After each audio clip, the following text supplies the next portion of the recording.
आजाद गुरुकुल में आपका स्वागत है। एवरीवन, मेरा नाम है महेश कुमार और आज आप पढ़ रहे हैं लॉजिकल वेन डायग्राम्स। यह इस टॉपिक का दूसरा लेक्चर है। तो हम सीधा डायरेक्ट क्वेश्चन पे जाते हैं कि क्वेश्चन किस प्रकार से आते हैं दूसरे टाइप के। चलो ओके।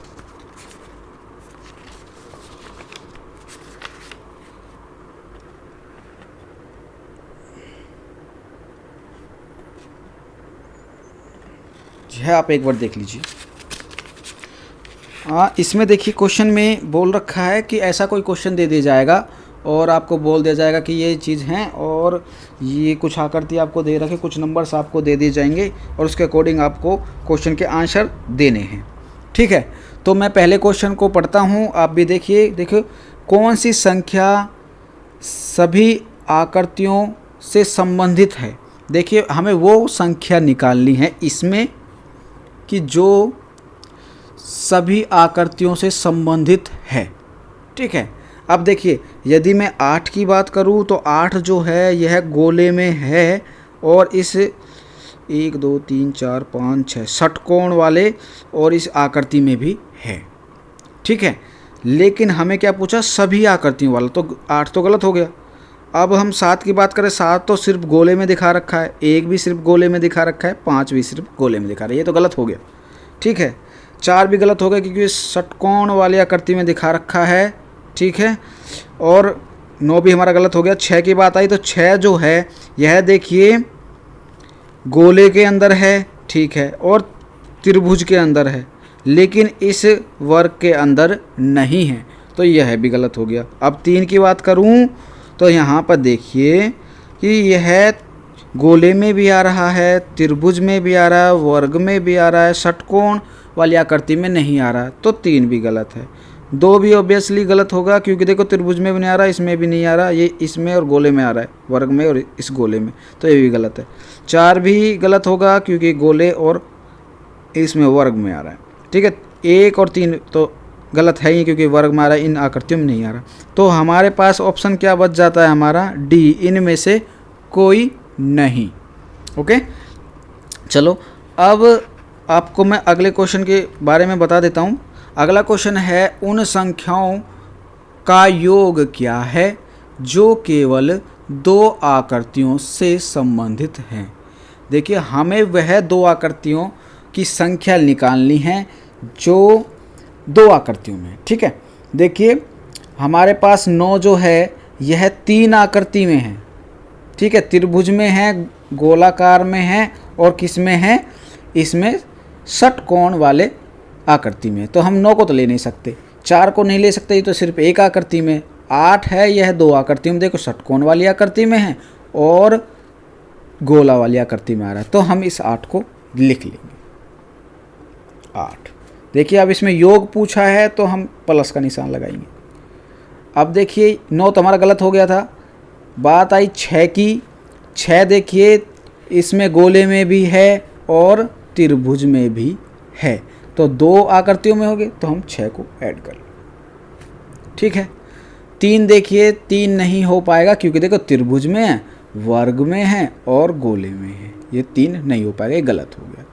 अब बात करें हम 4 की, तो 4 जो है गोले में है और वर्ग में है, तो 2 में है, तो 2 वाला तो हमें नोट करना है, हमने 4 नोट कर लिया। ठीक है, अब देखिए 2 की बात करें, गोले में है और वर्ग में है, तो 2 आकृतियों में, तो इसको भी ऐड कर लेंगे।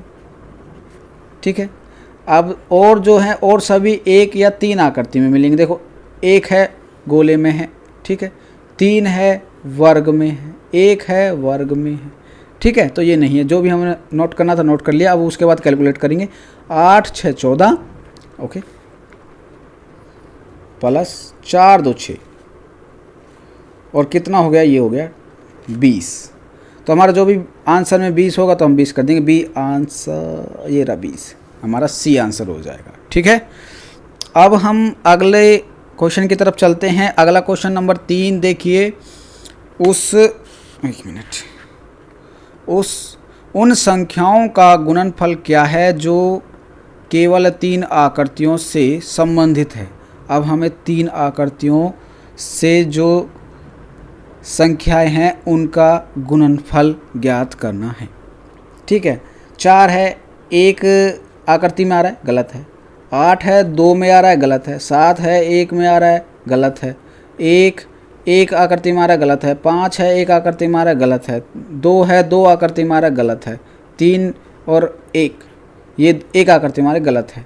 4 है जो 2 आकृतियों में आ रहा है, गोले में और वर्ग में। देखिए 3 देखिए त्रिभुज में भी आ रहा है, वर्ग में भी आ रहा है और गोले में भी आ रहा है, तो हम 3 को यहाँ पर लिख लेंगे। हमें गुणनफल चाहिए, गुणनफल के लिए हम गुणा कर लेंगे। 9 को देखिए षटकोण में भी आ रहा है, आकृति में, षटकोण वाली आकृति में, त्रिभुज में भी आ रहा है और गोले में भी आ रहा है, तो हम क्या करेंगे 9 को भी लिख लेंगे। हमें गुणनफल चाहिए और तो कोई आकृति संख्या बची नहीं जो तीनों आकृतियों में आ रही है। ठीक है, अगर आपको बची हुई दिख रही है तो कमेंट करके ज़रूर बताना। 9 3 27। ठीक है, हमारे पास 27 आ गया। अब क्वेश्चन में देखिए 27 कहाँ पर है ऑप्शन में, हमारे पास ये ए ऑप्शन में, तो ए ऑप्शन लगा देंगे। ओके, अब क्वेश्चन नंबर 4 की तरफ देखिए आप।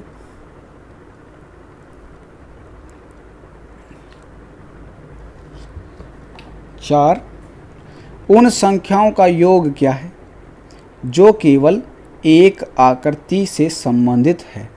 हमें उन संख्याओं का योग ज्ञात करना है जो सिर्फ और सिर्फ एक आकृति में है। तो चलो देखते हैं। देखिए 4 है, 4 को लिख लेते हैं। योग की बात करिए, जमा का निशान लगा लेंगे। ठीक है, 8 है, 2 में है, छोड़ देंगे। 1 है, 1 में है, ले लेंगे। 7 है, 1 में है, प्लस का निशान करके 7 ले लेंगे। उसके बाद देखिए हमारे पास 6 है, 2 में है, नहीं लेंगे। 5 है, 1 में है, ले लेंगे। ठीक है, अब देखिए 4 3 और 2, ये तो एक आकृति में नहीं, ये तो काफ़ी 2 या 3 आकृति में, इसको छोड़ देंगे। हमारे पास ये बची 3 और 1 प्लस 3 और 1। अब इनका हम योग कर देंगे। 4 5, 5 और 7 12, 12 और 5 17, 18 19 20 और 1 21। हमारा योग आया 21, तो हमारा आंसर हो जाएगा 21। तो चौथे का क्या हो जाएगा, सी हो जाएगा। ठीक है, अब हम 5वें क्वेश्चन की तरफ चलते हैं। 5वें क्वेश्चन में दे रखा है उन संख्याओं का गुणनफल क्या है जो केवल 2 आकृतियों से संबंधित है। गुणनफल का मतलब होता है गुणा, और 2 आकृतियों वाली हमें उनका गुणा करना। 2 आकृतियों वाली कौन सी है संख्या, देखिए यह संख्या 2 आकृति में आ रही, तो हम क्या कर लेंगे 8 ले लेंगे, गुणा का निशान लगाएंगे। ठीक है, और 9 है जो 3 में आ रही है, देखो षटकोण में भी आ रही है, त्रिभुज में भी आ रही है, गोले में भी आ रही है, इसको हम छोड़ देंगे। 1 सिर्फ 1 में आ रही है, इसको छोड़ देंगे। 4 को भी छोड़ देंगे। 7 1 में आ रही है, इसको छोड़ देंगे। तो 6 है, यह देखो 2 में आ रही है, त्रिभुज में आ रही है और गोले में आ रही है, तो गुणा में 6 कर लेंगे, गुणा का निशान लगाएंगे। 5 को देखिए गोले में आ रहा है, छोड़ देंगे। 4 है, वर्ग में आ रहा है, गोले में भी आ रहा है, 2 में आ रहा है, तो इसको ले लेंगे, 4 कर लेंगे, गुणा का निशान लगाएंगे। ठीक है, अब 3 की बात करें तो ये तो त्रिभुज में भी आ रहा है, गोले में भी आ रहा है, वर्ग में आ रहा है, तीनों में 3 में आ गया। ठीक है, तो इसको छोड़ देंगे। 2 की बात करें तो ये वर्ग में आ रहा है और गोले में आ रहा है, इसको भी ले लेंगे क्योंकि हमें 2 वाले चाहिए। और क्या क्या रह गया हमारा, 1 और 3 रह गया। ये तो देखो वर्ग में है, इन्हें हम छोड़ देंगे क्योंकि 1 में आ रहा है, एक संख्या में, सॉरी 1 अपनी आकृति में आ रहा है, इसको हम छोड़ देंगे। अब इनकी गुणा करने के लिए बोला, गुणा कर देंगे। 8, देखो इसकी और इसकी गुणा कर देता हूँ मैं। 8 चौक 32 और 6 के 2 की गुणा कर दे, 6 दूनी 12, थोड़ा आसान हो जाएगा हमारे लिए। 12 दूनी 24 का 4 का 2 हासिल। 12 तेज 36, 37 38, 384 आ गया। जो ऑप्शन में हो तो उसको क्लिक कर देंगे, नहीं तो इनमें से कोई नहीं। 384 ऑप्शन में है तो हम इस पर क्लिक कर देंगे। ठीक है, आई होप ये आपके समझ में आ गया होगा। काफ़ी आसान था, थोड़ा नंबर का सिस्टम है, देख लेना। ठीक है, अगर आपको समझ में नहीं आया तो मैं फिर दोबारा से बोल रहा हूँ, इस वीडियो का आप डाउनलोड करिए, कोई भी यूट्यूब डाउनलोडर ऐप डाउनलोड करिए सबसे पहले। उसके बाद इस वीडियो का लिंक कॉपी करिए। ठीक है, या फिर शेयर करने का ऑप्शन आ जाए तो वहाँ से आप लिंक कॉपी कर लीजिए और अपने यूट्यूब डाउनलोडर वाले ऐप पर उसको पेस्ट कर दीजिए। और वहाँ से एक डाउनलोड का ऑप्शन आता है, वहाँ से उसको अपनी वीडियो को डाउनलोड करिए, ठीक है। और ध्यान रखिए वहाँ पर आपको 720 मेगापिक्सल, ठीक है, वो सिलेक्ट करना है और तब उसको डाउनलोड कर लेना। वहाँ से क्या होगा, जैसे आप उसको डाउनलोड करोगे तो वो कुछ MB में, मतलब 30 MB, 45 MB या फिर 50 MB तक वो डाउनलोड हो जाएगा और उससे आपका डाटा भी बचेगा। और जब आप उसको अपने फ़ोन में देखोगे तो आपके फ़ोन में वो सेव मिलेगा आपको, वहाँ से जब आप इस वीडियो को बार बार देख सकते हो। अब आप बोलोगे कि हमें थोड़ा स्लो करके देखनी है, आप ज़्यादा तेज़ फास्ट पढ़ा रहे हो, तो उसके लिए आपको VLC प्लेयर कोई है, उसको आप डाउनलोड कर लेना। उसमें क्या होता है, प्लेबैक सेटिंग होती है, उसमें आप जो स्पीड होती है प्लेइंग की उसको आप कम कर सकते हो। तो आई होप आपको सभी चीज़ें समझ में आ गई होंगी, नहीं आई तो जो बोला है वो करिए। और जब भी नहीं आती है तो आप ऐसा करिए, आप खिसकिए और कोई दूसरा अच्छा सा चैनल देखकर वहाँ पर ज्वाइन हो जाइए और वहाँ से सीखिए, पर सीखिए, ठीक है। मेरे कहने का मतलब ये है, मेरा चैनल देखकर ही सीखना ज़रूरी नहीं है, जहाँ से भी मिले लपेट दो। ज्ञान है, ज्ञान पे किसी का कोई वो नहीं है, जो जितना चाहे उतना ले सकता है, ठीक है। थैंक यू सो मच इस वीडियो को देखने के लिए। मैं आपसे ये नहीं कहता कि आप इस वीडियो को देखकर लाइक करिए, शेयर करिए, कोई ज़रूरत नहीं है। आप बस अपना काम करिए, आपको ज्ञान चाहिए, ज्ञान लीजिए और जाइए।